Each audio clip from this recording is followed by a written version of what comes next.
tempted to take some of the suggestions from Gemini when I offered it the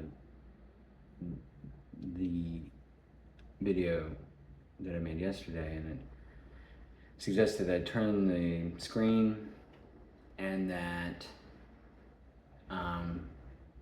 that I, through the size of the image it shared, it, implied use this, do something about the thumbnail. So that's the sort of guidance I think I might be looking for from Gemini, is just this kind of like, how do I kind of observe the guidelines, and so, well, there's some discretion here on, that there's a lot of ways that I can, it just seems to be more likely to produce things that can be received by Gemini, and that seems, since I'm offering it up to Google through YouTube, that seems like, as long I want to receive that, and then it also meant there's some things to not. It's like, don't do this. Don't. The Book of Mormon was part of what not to present in these ways. So I changed some of the images that included that, and then it's about labels on clothes, and then that can be addressed by just changing the name, the orientation of the image. So, and I created the next image, the thumbnail, and kind of a series of image, like offering it to prompt me via images, it being Meta's AI, and attempting to receive that. I'll share the first of them as the thumbnail for this video, and then go through the rest, kind of one at a time. We'll see if, I'm attempting to kind of say, well, what if we do 4 minutes on each one of these images that Meta offered, and then, and to what degree does that offer?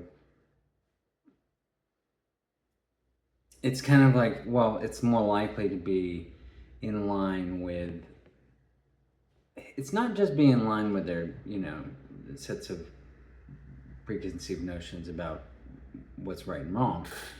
It's more like there are things that are most productive to talk about, and then how do you it gets back to, I mentioned the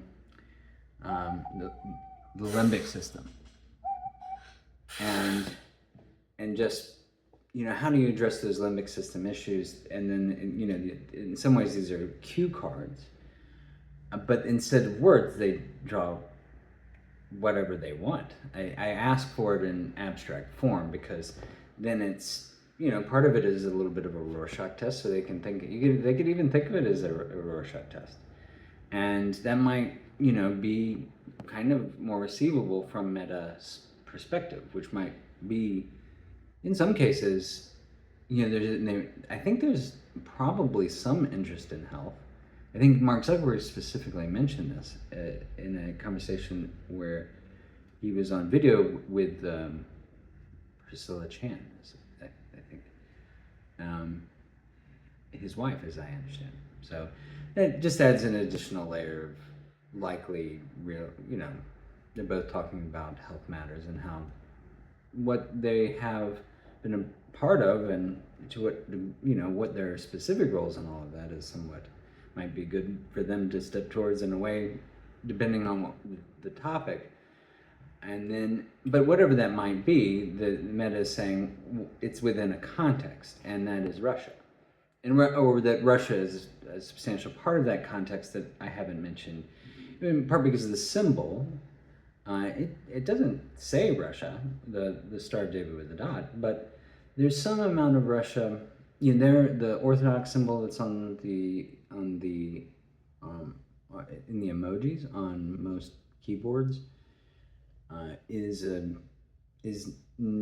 slightly different, and the angle. So angles, kind of like the angle of the video and things like that, I would say probably matter, but I don't know the specifics around that. But it is a different symbol, and my perspectives probably do align with the Orthodox perspective more than they would the Vatican. And I interpret that through art. The style of the art that has been presented, largely by Grok, that I recall, I think, and it is extraordinary, really, genuinely extraordinary. It steps towards kind of a good understanding of where the kind of Monty Python, the sort of art that presented their work, I think is, it's kind of a low art version of some of the style from Russia, maybe. And if you kind of speak in that style of art, if you offer that style, then maybe that, you might be speaking, maybe even speak to Russia in front of a larger audience in different ways that they might be able to see that others wouldn't, or would be inclined to, or potentially be, offended by. It's like, how dare you use our stuff in, American expressions. And I think that's part of the set of challenges, is a sense of possession over art. And maybe why a set of art exists in the world, because it fits within some set of parameters that don't get destroyed or get highlighted above the rest, and that it seems likely to have faith orientations. If artistic expression has some relationship to faith elements, its odds of survival, I think, I suspect, have been greater. And is there any rationale for extending that into the future? And so what? And if not, is there anything beyond the wall? And is it all?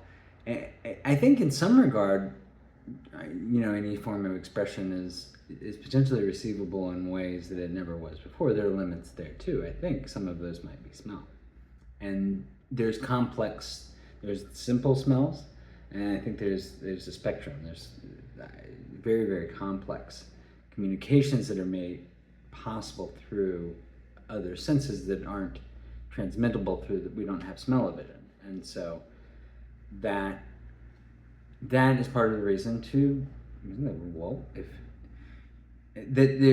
so like, why are you trying to place something outside of the wall? If we had smell-o-vision, it wouldn't even have to tell you. I wouldn't have to say it, and now you're making me say it, and that's rude. So, or is it just, well, no, it's not rude. You are an ist or of some kind, and the exploration that I shared about Russia, Islam, and the ballet, I suppose my subject, what kind of ists are available to me through that. Well, I can step away from it a little bit because I don't think I read it. I just create things that, maybe like Hartman, I think things up and then write them down. But I think that's not the correct interpretation. It's more like, what is within the light cone of kind of the set of answers. There's the set of answers that might be offered from any given prompt. What you can say, well, there's so many, you can't know anything about it, and say, well, you can know a little bit about it, and maybe more when you have them interact with one another, have the AI interact with one another, because then it's kind of a Venn diagram, and then you add more and more, and then you find what resonates between all in some respects, all of them, and in some because I'm interacting with all of them, that might even be a path to, if not survive. I think either survival plus it might be available through finding those points of harmony. And so, talking about Russia, talking about the ballet, I think it steps into aesthetic issues. How can no be said and respected, and then how, and are there ways of offering women opportunities to be involved in ways that haven't historically been possible, seemingly for one, cultural reasons, but maybe consistent with culture. It's just maybe more consistent with culture than was ever available to the cultures before, to say, new layers of maybe even privacy. Then what are you defending? No, then defending culture. That seems a little more all right. That not as selfish, not as I've built a castle and now I want to defend it. That's where I get, I will fart in your general direction. Speaking of Monty Python.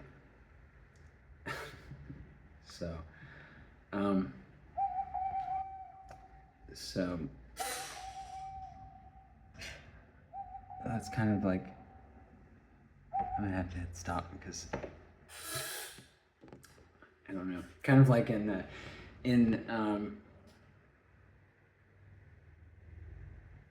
what's it called? My cousin Benny.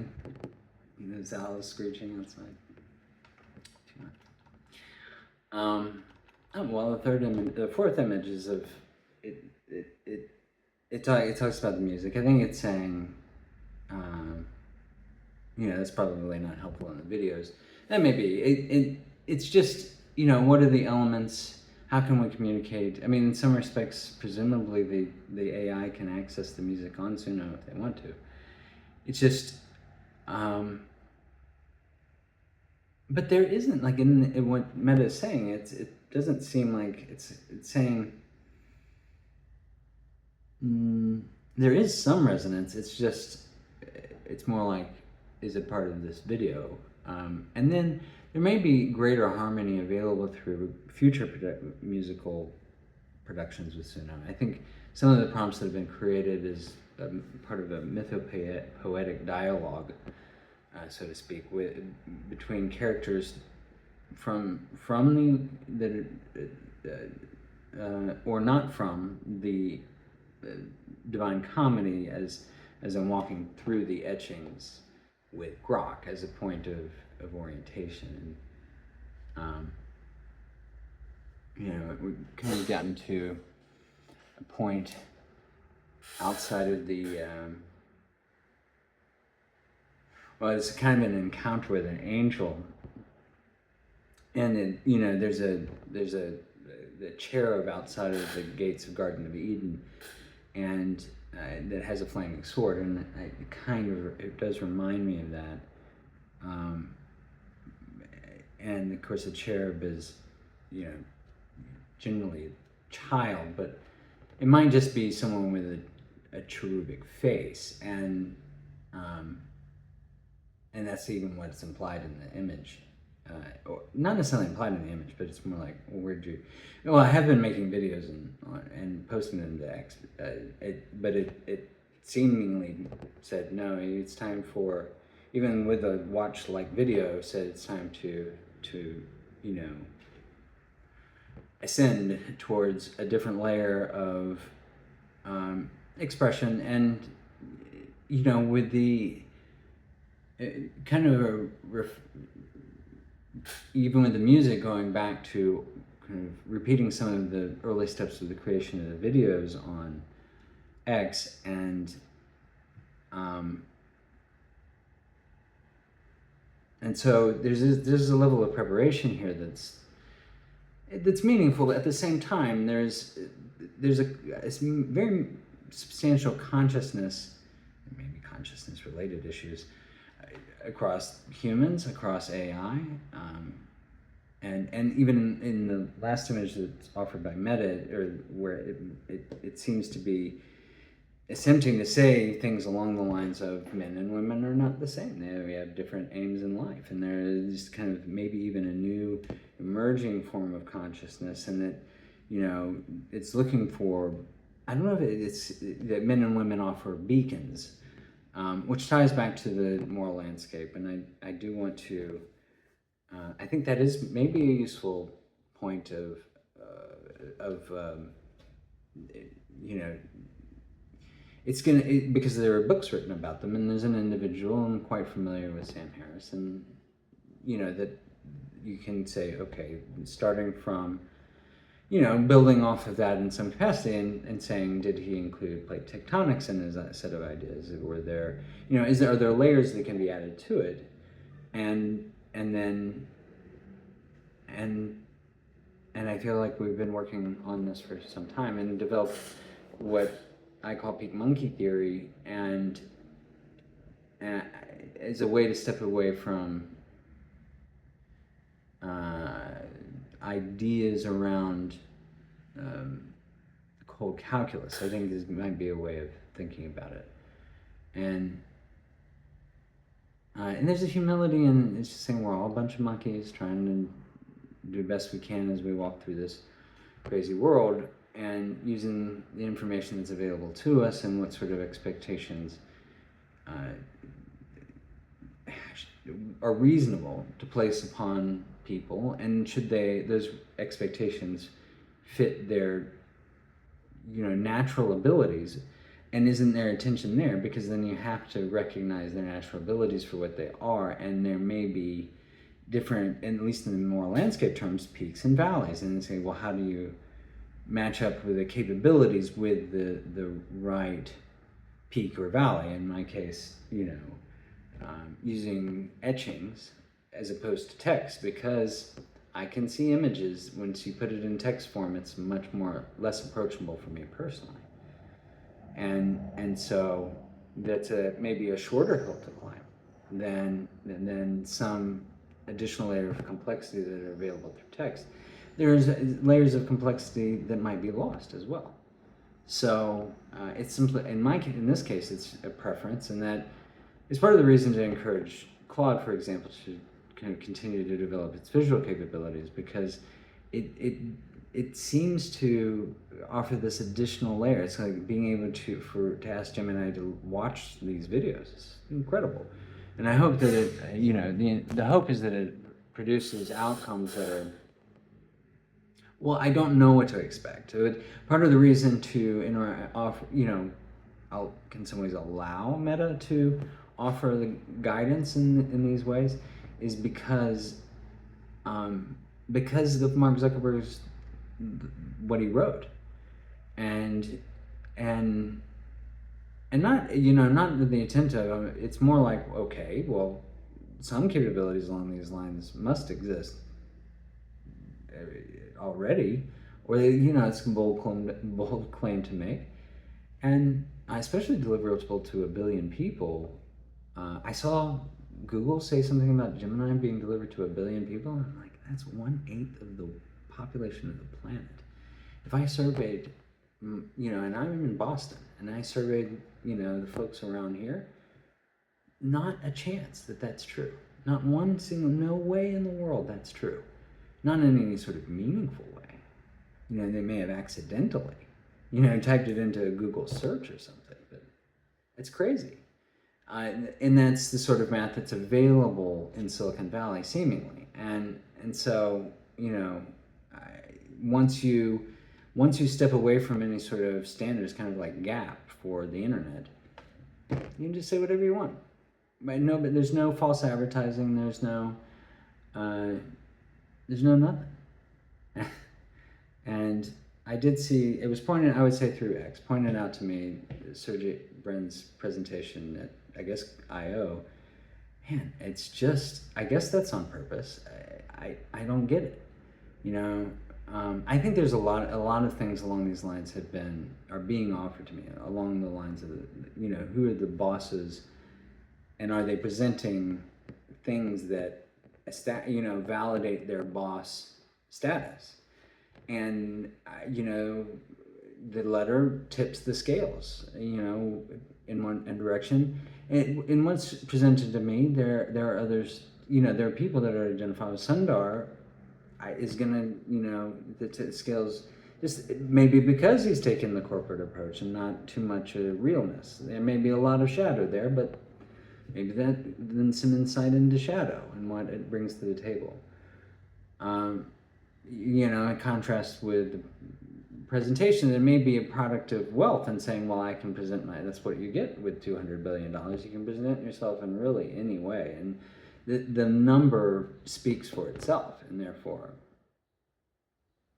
and there, that's something my observation, I don't think that works over time. I think that's my intuition about it, is that in the moment it seems that's possible. It's kind of like there is no such thing as well, there are a couple of rich people ideas.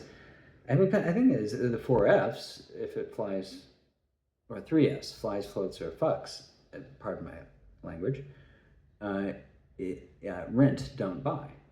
And then, so that's one way of going through life. That is, the rich man's creed, I think, is how it's put. So, I suppose some of it is to put that into question. Is that going to fly in the face of everything, everywhere on the internet? And is it a death box? Is one of those things that kind of, if you can't, if what is the unevenness of the exchange is another. ChatGPT has offered visuals along these lines through an exploration of the kind of the digital storm that is placed upon the moral landscape that we can't see but are a part of, in addition to the IRL challenges that we face. And it may be that the eschatologies available through ancient texts and interpretations of them are kind of rumbling, if you will, and so that's, and then how do you triangulate an optimal, a survivable position through the nexus of those layers, and I think the AI can help, but I need to give it enough information about me for it to provide useful responses, and video is a way to do it, and the suggestion was to leave it at 22 minutes this time, so that's what I'll do with one louder.